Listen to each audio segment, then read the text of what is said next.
always forget which side is mute and which isn't. All right, welcome everyone. I do want to know, before we get started, on a serious note, who was it that prayed for a change in the weather? We need to hold someone accountable. No. It's blame the preacher. Well, what you've always been told is wrong.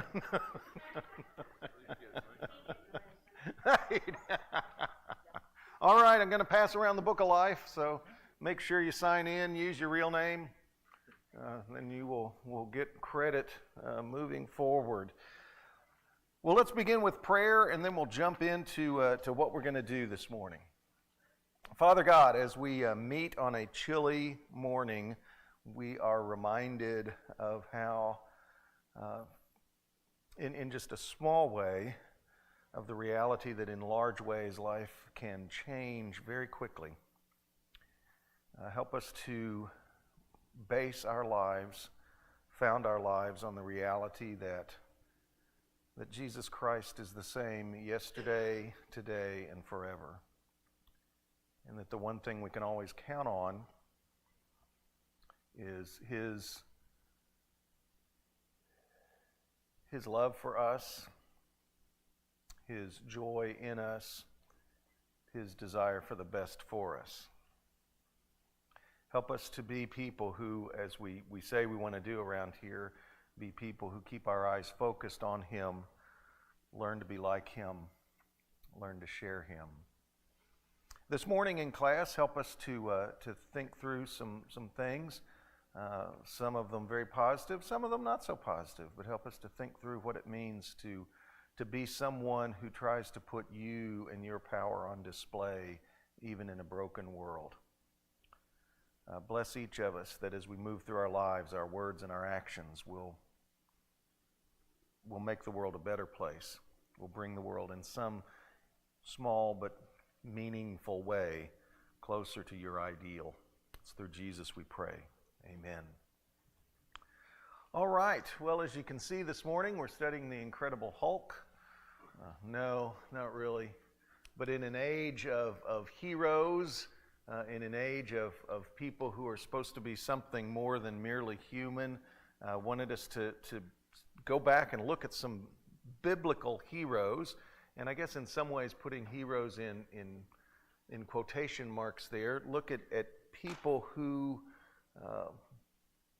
live their lives for God, often failingly, often imperfectly, and so we can relate with that, but in ways that they were able to serve God's purposes even in the midst of the brokenness of the world.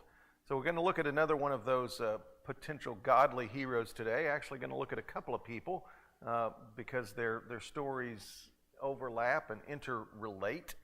But as we get started, would like for you to, with a conversation partner, kind of answer this question. I say it's a question. Obviously, there are two up there, but they're related. How can you know God is with you? What evidence would you or could you point to? How do you know God is with you? We'll take about 60 seconds with a conversation partner. I'll watch the clock, and you talk to a partner, and we'll move from there. How do you know God is with you?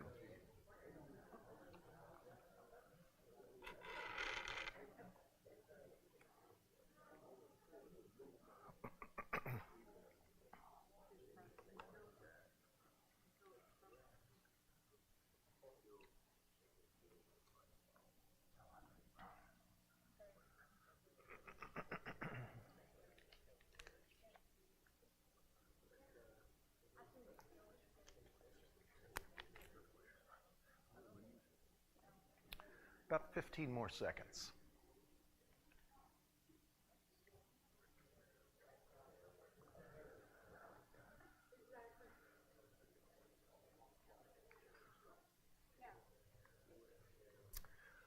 All right, we'll pull that in. How can you know God is with you? That's kind of kind of a weird question, right? How can you know God is with you? What's that? He answers prayers. Okay, there's maybe one thing. Something else. What about it, Raymond? When you're not afraid to die. Ah, that's an interesting one. I like that. That's good. That's good. What about like problems like greed and things like that? Mm-hmm. And help Okay.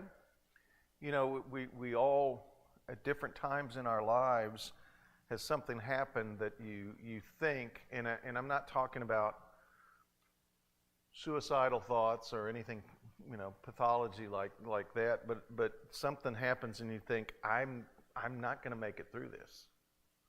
I'm not going to make it through, and yet amazingly enough, you do. And sometimes you don't. You know, sometimes it's rough, but yet when you get to the other side, you're thinking, wow, I don't think I did that on my own. I don't think I did that by myself.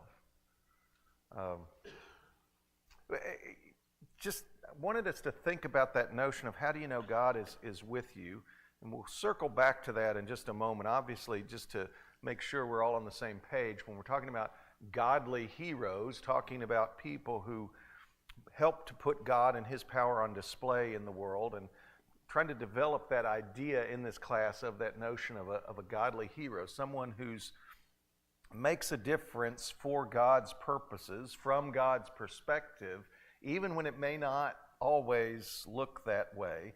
And so for our purposes today, we're going to look at a couple of godly heroes in some respect.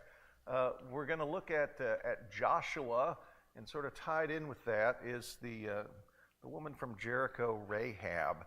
So first, let's basically try to situate these folks briefly, historically.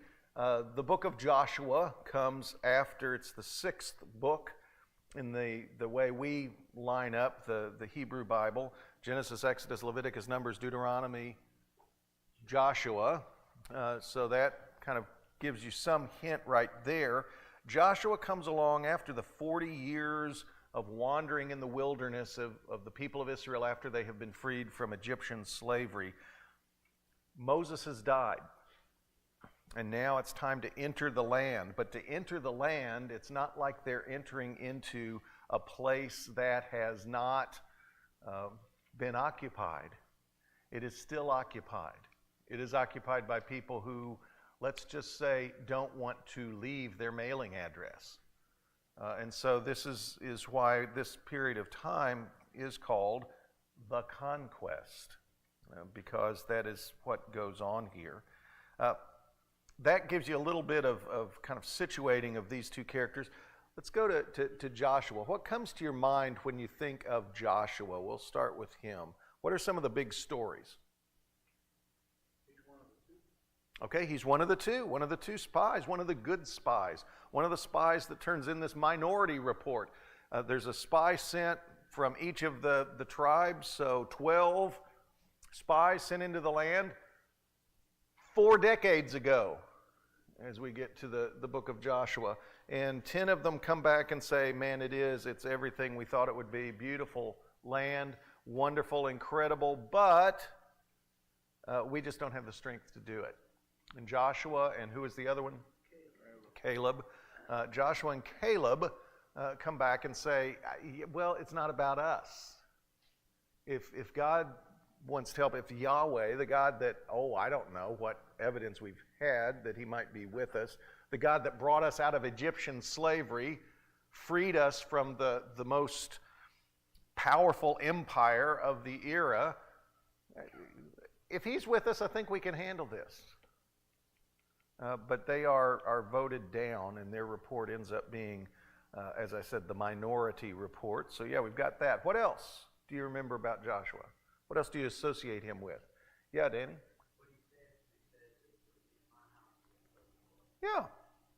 Yeah. He said that just so people could do needlepoint and frame it and put it in their houses. As for me and my house, we will serve the Lord. And we'll actually come to that. But yeah, that's what we know him for. Whether that final meeting, if you will, his final act as leader of the people. Yeah, good. What else? Anything else? Jericho. And Joshua fit the battle of Jericho. That's right. That's exactly right. And we know that if we sing it in a song, then it must be so. That's right.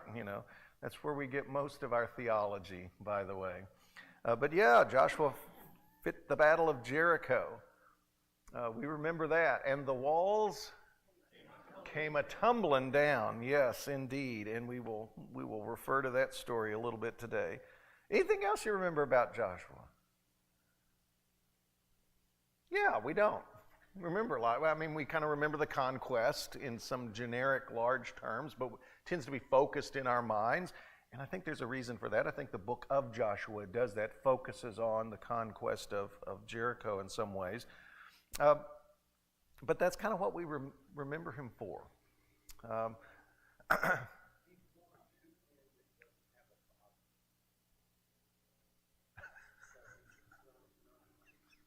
I knew as soon as you said that, Jeff.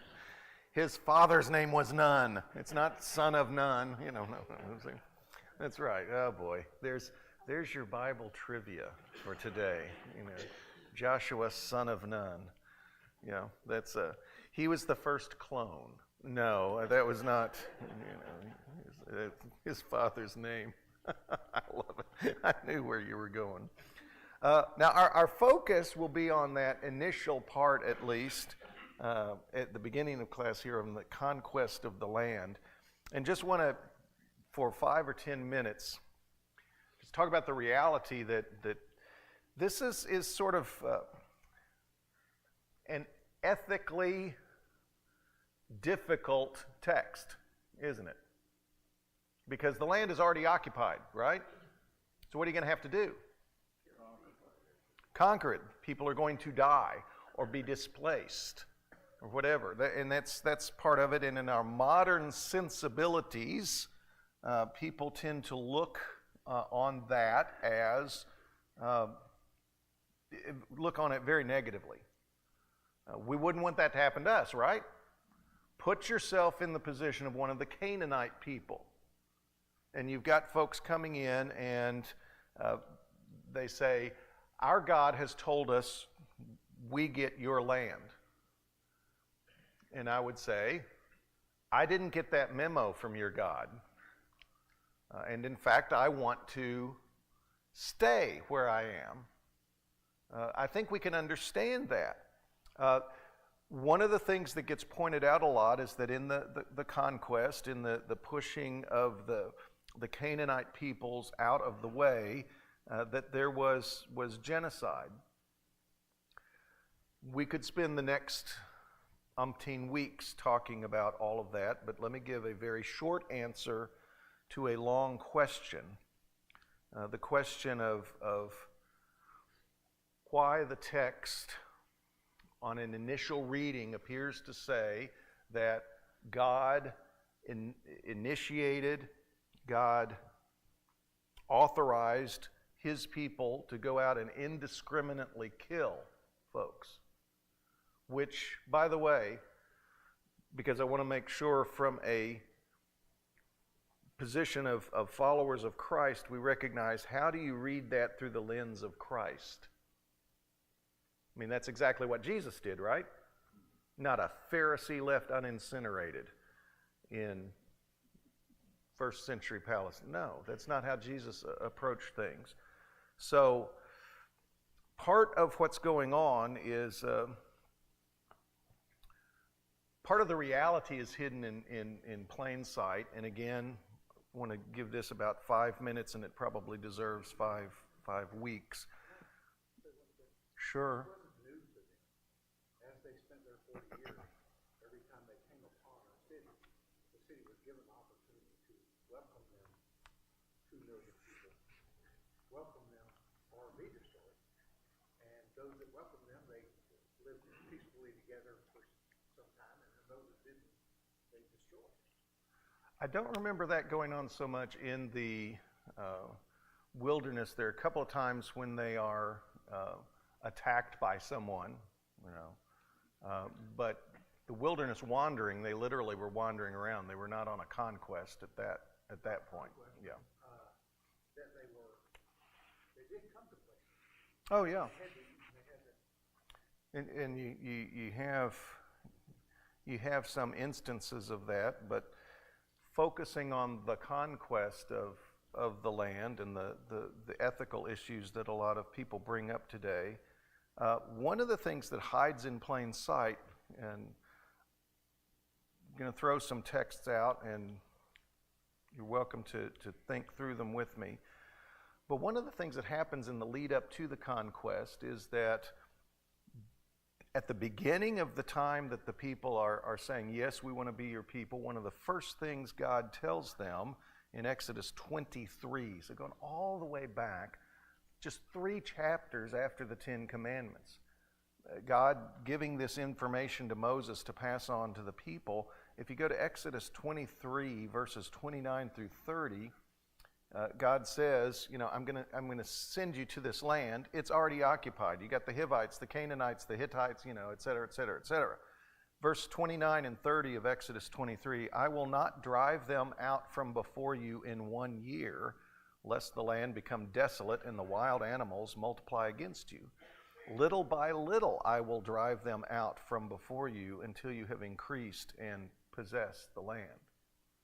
So is the plan to just go in and wipe everybody out all at once?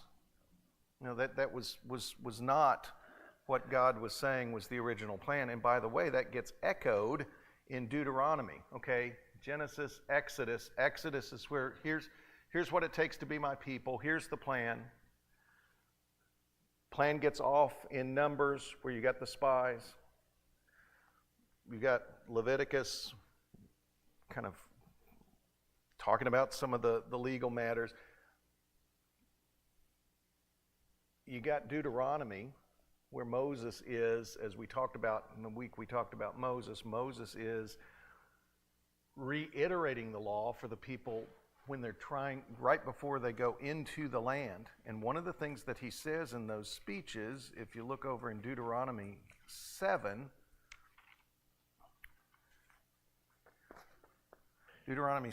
verse 22, he's just said, God's going to push the people out. Have no fear of them. Now, verse 22, Yahweh your God will clear away these nations before you little by little. You will not be able to make a quick end of them. Otherwise, the wild animals would become too numerous for you. So again, this notion at the beginning of here's what the plan is, and now at the end, right before they go into the land, here's what the plan is. God's going to drive these people out. How? Little by little. Okay? Now, the book of Joshua tends to present this to us. If you didn't have that in the back of your mind, you read Joshua, that would sound like instead, what did they do? They just kind of went in, dropped the tactical nuclear weapons, blowed everything up, blowed it up real good. And yet, even in the book of Joshua, there's some interesting things. If you look in Joshua chapter 16, and then we'll look in Joshua 17, but just a couple of verses here. Chapter 16, verse 10, it's talking about how the Ephraimites are securing their territory. Verse 10 of chapter 16, they did not, however, drive out the Canaanites who lived in Gezer. So the Canaanites who have lived within Ephraim to this day, but have been made to do forced labor. So were all the Canaanites wiped out? And there it is, hiding in plain sight in the text. Yet there are other places in Joshua where it says they were all wiped out, right? Okay, we'll come back to that in a minute. For right now, verse 12 and 13 of chapter 17, talking about another territory, part of the tribe of Manasseh, and in their territory, verses 12 and 13, yet the Manassites could not take possession of those towns, but the Canaanites continued to live in that land. But when the Israelites grew strong, they put the Canaanites to forced labor, but did not utterly drive them out.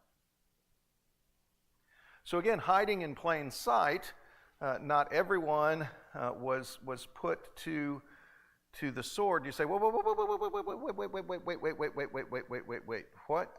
what's all this stuff that, about God saying, drive them out, destroy them all? Go back to Deuteronomy 7. Again, Moses kind of preemptively giving them some instructions on what will happen before they actually do it. Going back to Deuteronomy chapter 7, verses 1 through 5. And pay particular attention to what Moses says, this is what needs to be destroyed. When the Lord your God, beginning verse 1, Yahweh your God, brings you into the land that you are about to enter and occupy, and he clears away many nations before you, the Hittites, the Girgashites, the Amorites, the Canaanites, the Perizzites, the Hivites, and the Jebusites, 7 nations more numerous and mightier than you. And when the Lord your God gives them over to you and you defeat them, then you must utterly destroy them. Whew. All right, well, there it is. Utterly destroy them. But we read on. Make no covenant with them and show them no mercy. Well, okay, that's still, blow it up real good. Do not intermarry with, wait. To intermarry with them, what do you have to have? Because most of the time you marry someone who's alive, okay? So, do not intermarry with them, giving your daughters to their sons or taking their daughters for your sons, for they would turn away your children from following me to serve other gods. Then the anger of the Lord would be kindled against you, and he would destroy you quickly. But this is how you must deal with them. All right, here we go. Whew, this is going to be good. All right, get the testosterone going. Here's how you have to deal with them.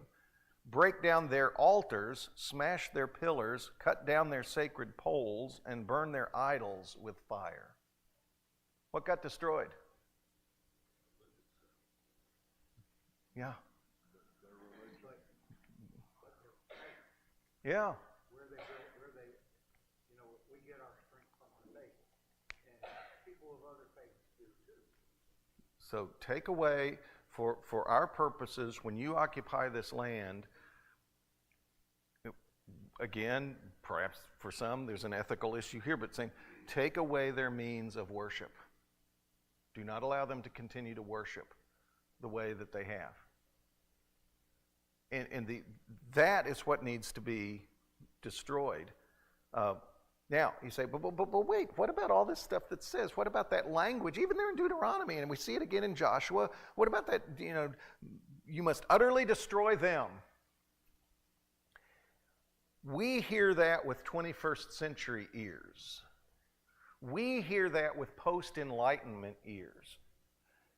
They would have heard that with ancient Near Eastern ears, which basically was used to saying things like, well, actually we still do it, but we know the context. The famous bulletin blooper, where the church was playing another church, their kids were playing in basketball. Come out and support our boys today. Watch them kill Christ the King. We know what they mean by that. They're not literally going to sacrifice the other team. That's part of what, in the ancient Near East, when one group had military success against another group, they always made it look like a total annihilation. They always reported it as no one was left. We killed them all. Sometimes that's what they reported even when they lost. And you see that famously with the Pharaoh that I think incorrectly is sometimes associated with the Exodus, Ramses II, got his backside kicked in a battle up in present-day Palestine at one point, but goes back and sets up a monument in Egypt that says, we killed them all. Why? Why would he do that? Power, yeah. He's not going to make himself look weak So at best, this ancient battle was a draw, more likely a loss for the Egyptians, but they come home and report it as a win. It's sort of like what someone cynically said about was it Henry Kissinger? I can't remember. Someone said regarding the Vietnam War that we should declare victory and leave. Just declare it and then leave. Well, here's sort of the deal. That's been going on for centuries. And in the ancient Near East, it was just the way you reported any kind of military operation. We won big. Yeah, we won. Cross your fingers. So here's what I'm saying, and don't want to make this the focus today, just wanted to address the issue in passing. I think the way the book of Joshua it reads is you get kind of a combination of ancient Near Eastern propaganda, just the way it would be said, so people would know, okay, yeah, they won. But also, you get some reality too. Hey, we blew them all away. We completely swept them out of the land, except for those that we, kept around and all. Why is idolatry such a problem for Israel almost immediately? Because there were still some left around. What Moses had said there in Deuteronomy 7 was not done. Okay? Yeah. So, all that said, let's go back to the conquest and let's think about Rahab for a second. What was her role in the conquest? She hid the spies. And you look in Joshua chapter 2, and you see this really interesting thing. It's fascinating that Joshua has sent spies back into the land. Joshua, son of Nun, here it identifies him in chapter 2, verse 1, sends 2 men secretly from Shittim as spies, saying, "Go view the land, especially Jericho." So they went and entered the house of a prostitute whose name was Rahab and spent the night there. First of all, okay, we'll just leave it right there. The king of Jericho was told, "Some Israelites have come here tonight to search out the land." Then the king of Jericho sent orders to Rahab, "Bring out the men who've come to you, who entered your house, for they have come to search out the whole land." By the way, are these spies great or what? Hours into the operation, they've been compromised. So maybe this is not a story of great human success. Verse 4, "But the woman took the 2 men and hid them. Then she said, 'True, the men came to me, but I did not know where they came from. And when it was time to close the gate at dark, the men went out. Where the men went, I do not know. Pursue them quickly, for you can overtake them.'" If you move on from there, that's verse 5. "She had, however, brought them up to the roof and hidden them with the stalks of flax that she had laid out on the roof. So the men pursued them on the way to the Jordan as far as the fords. As soon as the pursuers had gone out, the gate was shut." What does Rahab do?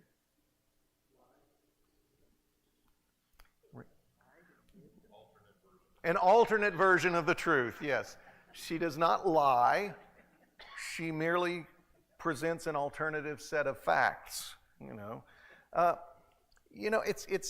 It's interesting here. This story is so interesting with all of the different moral and ethical trajectories here. If you had been hiding a Jew in 1940 France and someone knocked on your door and said, "We hear there are Jews here," what are you going to say?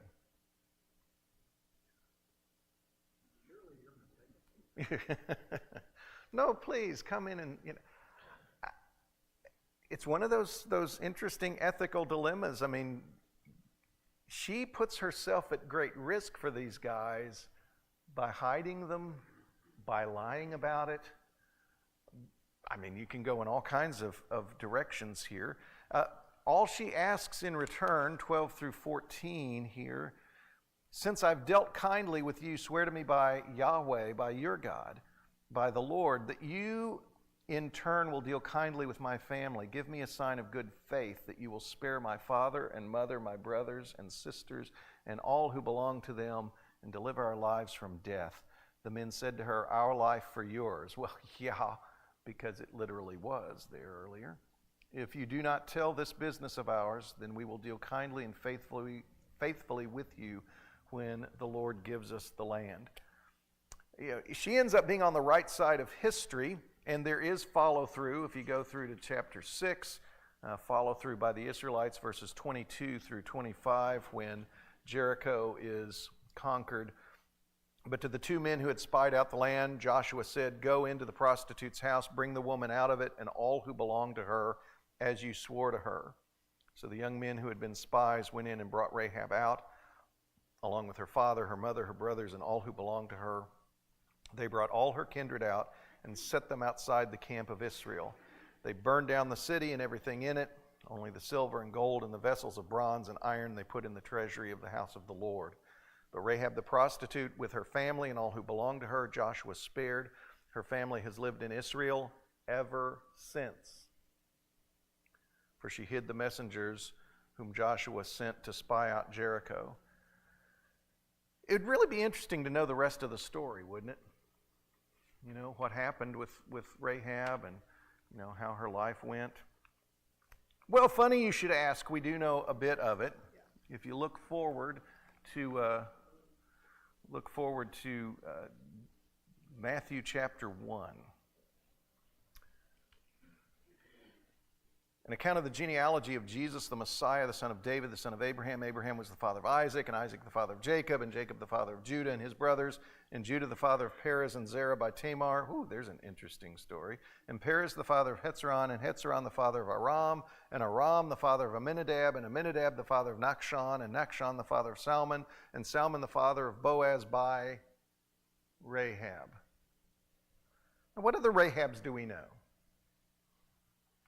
So pretty sure the fact that she is named is because it's that Rahab. And Boaz, the father of Obed by Ruth. Well, there's an interesting story. And Obed, the father of Jesse, and Jesse, the father of King David. Going to be more on that in next week's sermon, but that's just a teaser. Rahab goes on and apparently lives with the Israelites, and guess what? Becomes part of Jesus' genealogy. But wait. What were they not supposed to do? Intermarry with them. Huh. Yeah. We'll hold on to that. Move on to Joshua and go back to chapter 6 in Jericho.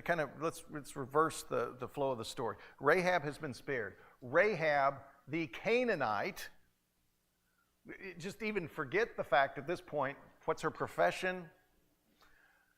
The Canaanite actually apparently intermarries and becomes part of the genealogy of all people, King David. No, of all people, Jesus. So Joshua chapter 6, go back there, end of verse 20 and verse 21. Here's the conquest of Jericho. As soon as the people heard the sound of the trumpets, they raised a great shout, and the wall fell flat, so that the people charged straight ahead into the city and captured it. There they devoted to destruction by the edge of the sword all in the city, both men and women, young and old, oxen, sheep, and donkeys. Again, please hear that with ancient Near Eastern eyes. Back up to verses 1 through 7, same chapter. Now Jericho was shut up inside and out because of the Israelites. No one came out. No one went in. The Lord said to Joshua, "See, I've handed Jericho over to you along with its king and soldiers. You shall march around the city." Okay, this is great. This is our plan. I love it. This is great.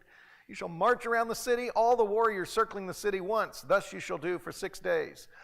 Okay, 6 days. We just march around the city. All right. Sounds like exercise.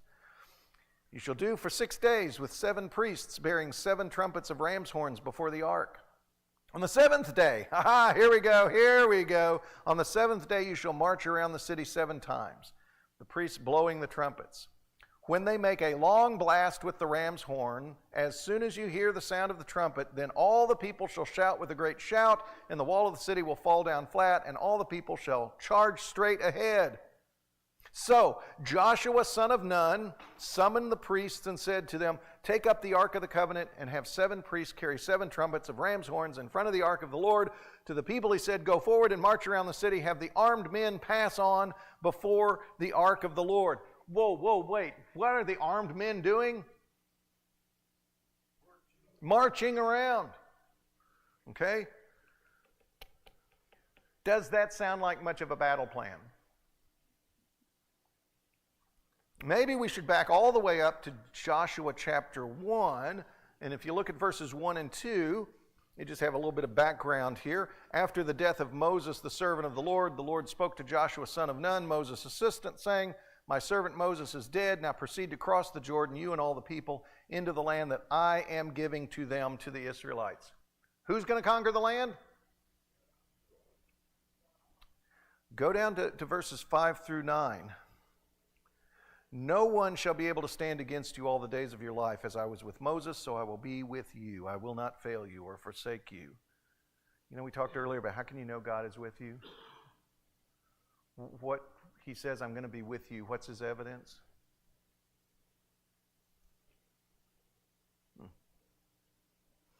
Be strong and courageous, for you shall lead this people to possess the land that I swore to their ancestors to give them. Only be strong and very courageous. He said that a couple of times. God must be forgetting.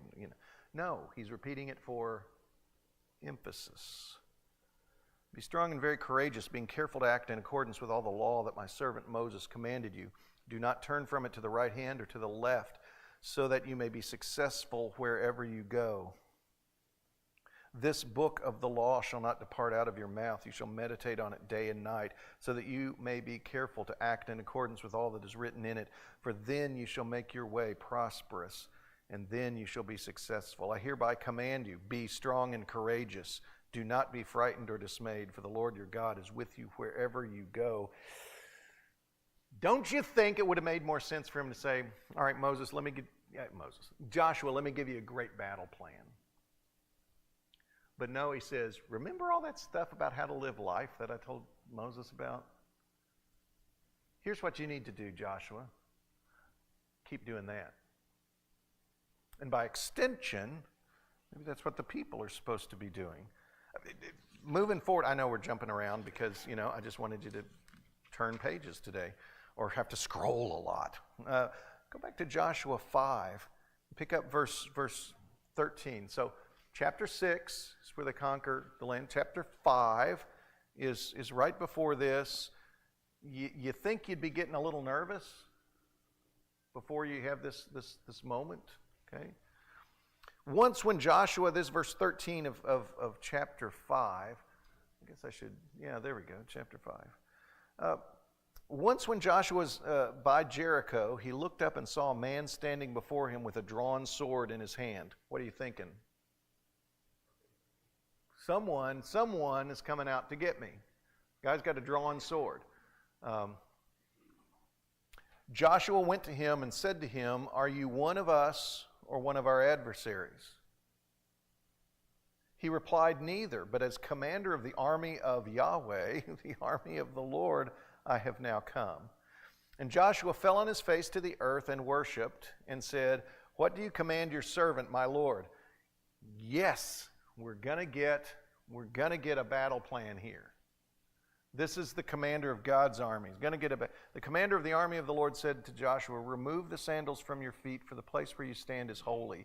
And Joshua did so. Where have we heard that before? Moses before the burning bush. Now it's really interesting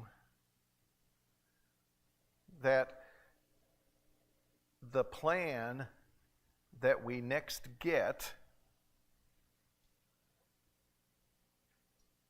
it doesn't say it came directly from this guy, but you notice we go right into chapter 6 and it says, here's what we're going to do. Here's what God has revealed to me.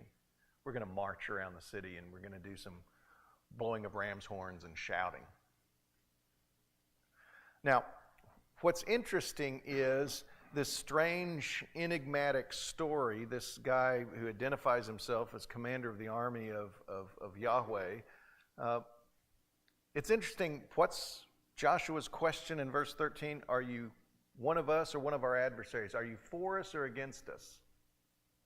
And what's the answer? Neither. And you're thinking, wait, what? We're about to do this thing, and maybe the question isn't, is God with us? Maybe the question is, are we with God? And because I'm about to tell you something, Joshua. I'm about to give you the battle plan. Let me give you that battle plan. And you know Joshua's got to be going, are you insane?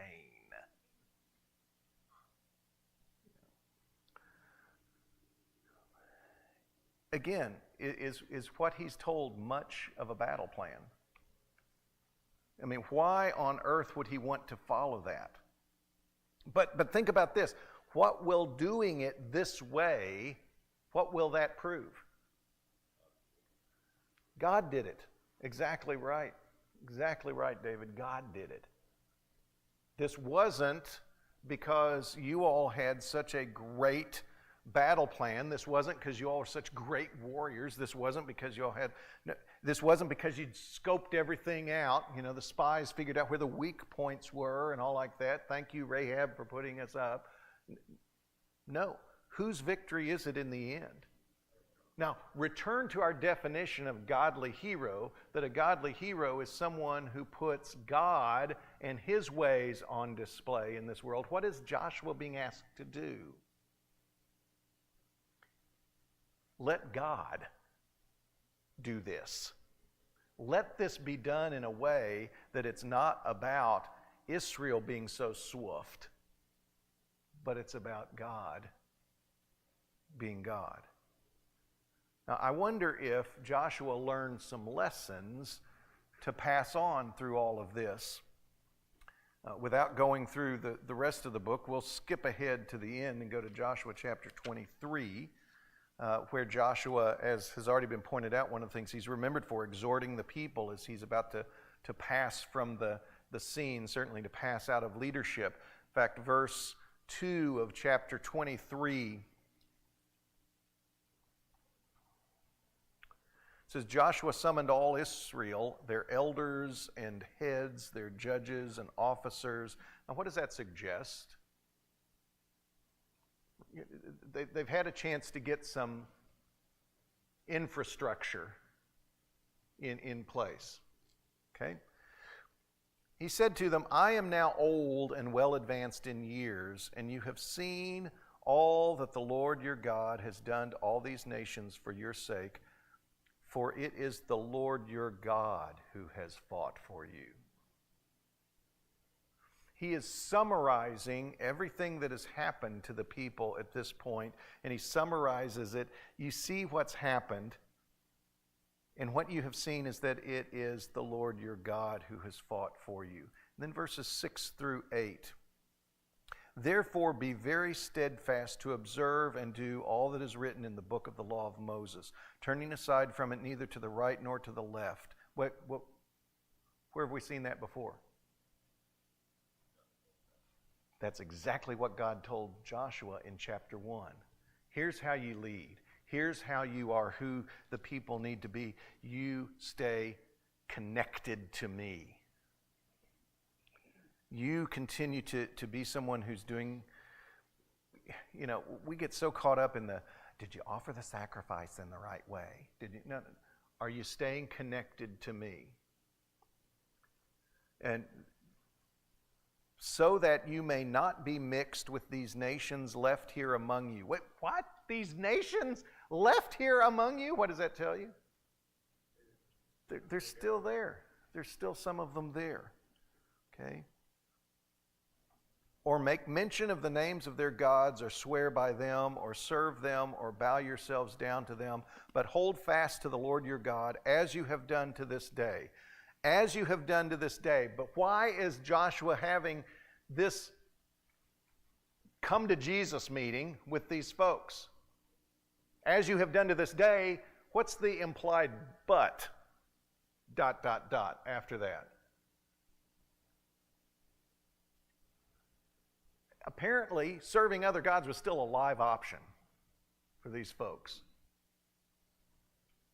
Go back again to what Moses said in Deuteronomy 7. When you get into the land, destroy everything that has to do with the worship of other gods. Has that yet been done, apparently? No. Apparently not. Apparently it is still a live option. And this notion then that, okay, Joshua is trying his best to get the people to do, at least in their hearts and minds, what Moses said to do. Destroy all the other options.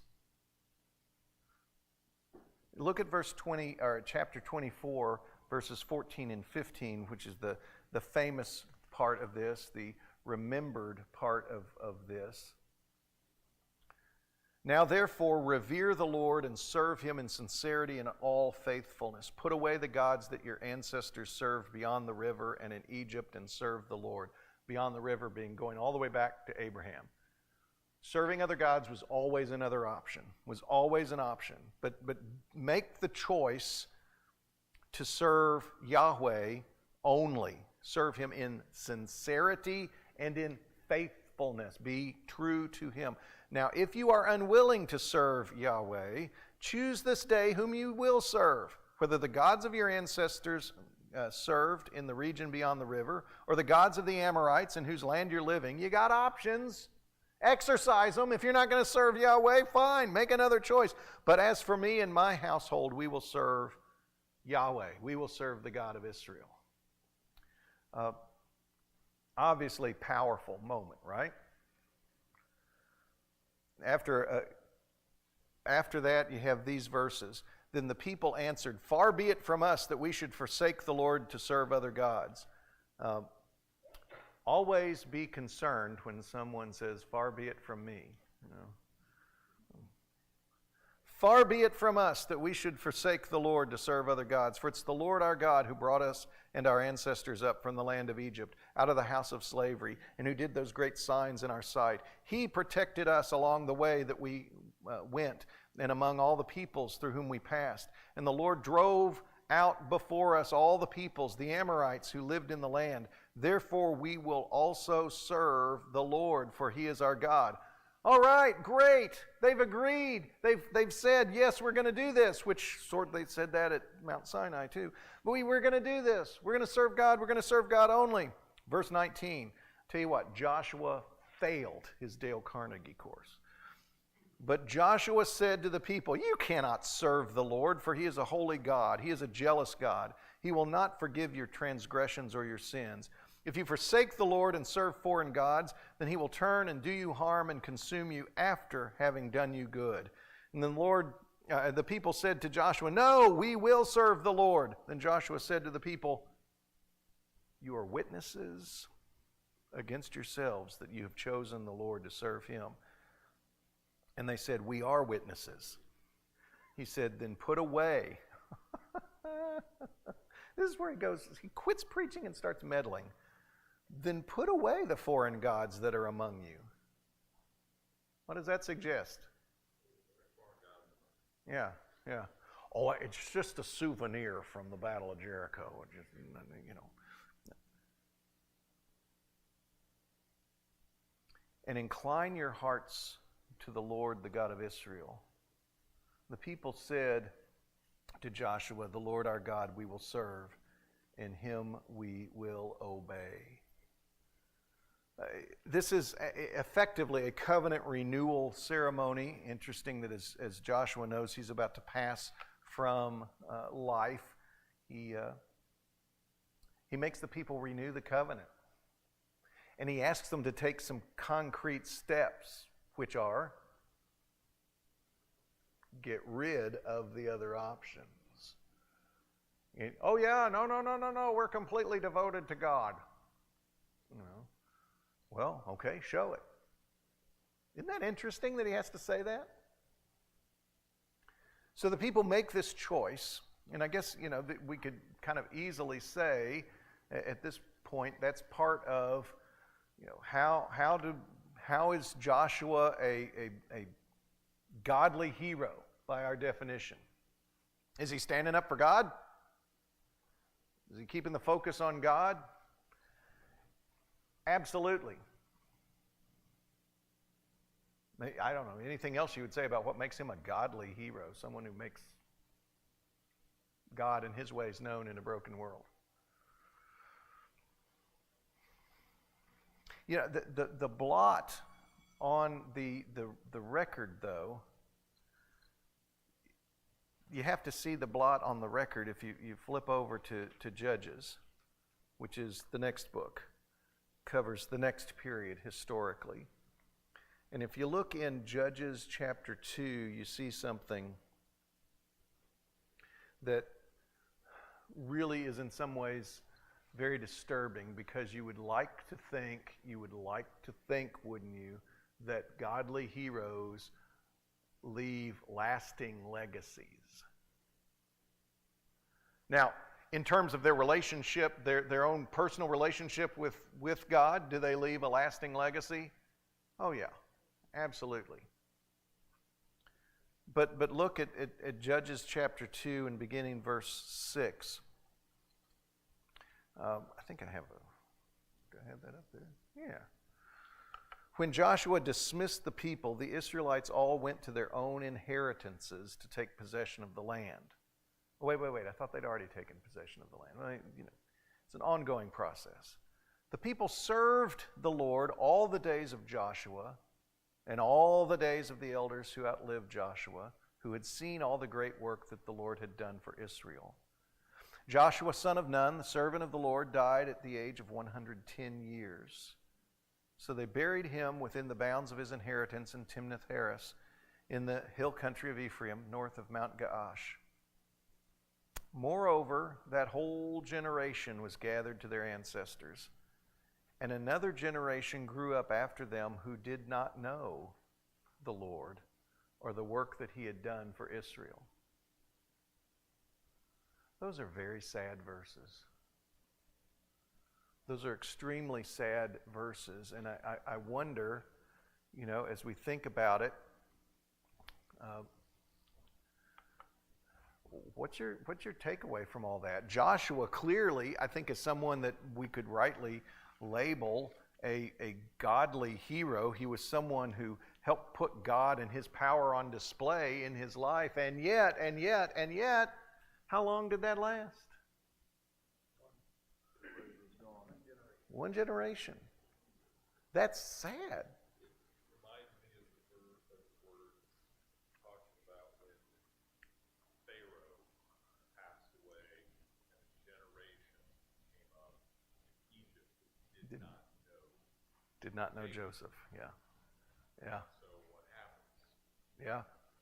So my takeaway is it's very important for me to have the relationship with God that God wants me to have. It's very important for me to study that book that's been given. That's very important. But I cannot simply insist that my children understand my relationship with God. Oh, I yeah. have to make sure that they have their relationship with God. Yep. That is at least as meaningful as the one I have. Yeah. It's something that they have to develop for themselves. Yeah. And it's not just book knowledge. It's not just knowing these things. It's spending time and making that connection so there's an understanding of that relationship. Yeah, David, that's great. That notion of, and just for, I won't be able to say as eloquently as you said, but just so folks will hear that may not have heard that over the microphone. But just that idea of not just passing on our faith, but helping the next generation, helping our children develop their own relationship with God. And part of that, and Dawn and I talked about this, is recognizing that our children are not facing Right. They have their own. Every generation has different challenges. Might it possibly be that God is preparing them for something that is coming, so they are ready to face that when it arrives? Right. Yeah, and let me just shamelessly circle back to you saying that preparing our children for what they might face that is different from what we have faced or are facing. And I see that, I know for the Wednesday 1 o'clock class, that was the theme, the kind of the frame by which we looked at the pastoral epistles, 1st and 2nd Timothy and Titus, is that Paul is trying to prepare those leaders of the next generation to prepare churches for whatever might come. Churches tend to, when it comes to engaging the culture, we tend to fight yesterday's moral battles. And I think there's a reality in what you're saying there of preparing our kids to have their own faith.